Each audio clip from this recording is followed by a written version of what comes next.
സുജൂദിലായി ചോദിക്കലേറ്റം നല്ലതാ എന്ന് Ibn Abbas എന്നവർ പറയുന്നതാ.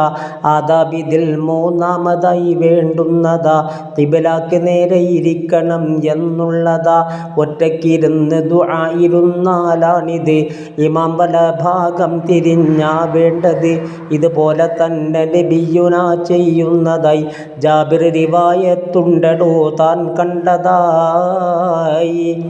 ഇമാമിലുള്ള ദുആ ചുരുക്കൽ നന്ന തശഹുദിൽ കവിയാതിരിക്കൽ സുന്ന.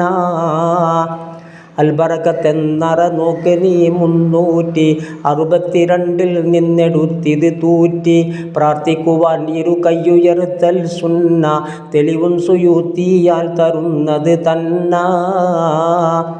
ഒരു 40 പുറമേ ഹദീസ് അതിനുണ്ട് എന്നും സുയൂത്തി റിസാലയാൽ അറിയുമുണ്ട്. അതുമാത്രമല്ല സ്വഹാബികൾ പലരുണ്ട്, എണ്ണുന്ന പക്ഷം 20 പരമുണ്ട്. അനസ് ബിൻ മാലിക് തന്നതിൽ ഒന്നാമന, ഉസാമത്തും അതുപോലെ ബുദ്ദർദാഉന. ചുമലിൻ്റെ നേരെ ഉയർത്തണേ താഴ്ത്തല്ലേ, മുതനജ്ജിസാകരമെങ്കിലോ ഉയർത്തല്ലേ. മുഖത്തോടടുത്തിരു കൈകളും നീട്ടേണ്ടതാ, പിരിക്കാതെ ചേർത്ത് പിടിച്ച് പ്രാർത്ഥിക്കേണ്ടതാ. ഇതുപോലെ തിരുനബി ചെയ്യലും പതിവുള്ളതാ എന്ന് ഇബ്നു അബ്ബാസ് എന്നവർ പറയുന്നതാ. ഇതുപോലെ തന്നെ ഇഹ്യാ 1 വന്നതാ, 235 അതിൽ വിവരിച്ചതാ. അബു സുലൈമാൻ എന്നവർ മെഹ്റാബിലായി ശൈത്യം കടുത്തൊരു രാത്രിയിൽ പ്രാർത്ഥിക്കലായി.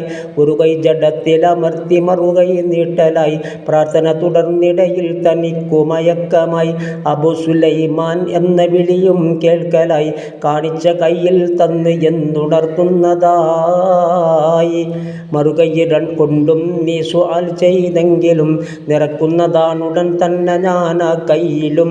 ഉടൻ തന്നെ താനൊരു ശബ്ദവും ചെയ്തന്ന്, ഇരുകൈ നീട്ടാതില്ല ദുആ എനിക്കെന്ന്.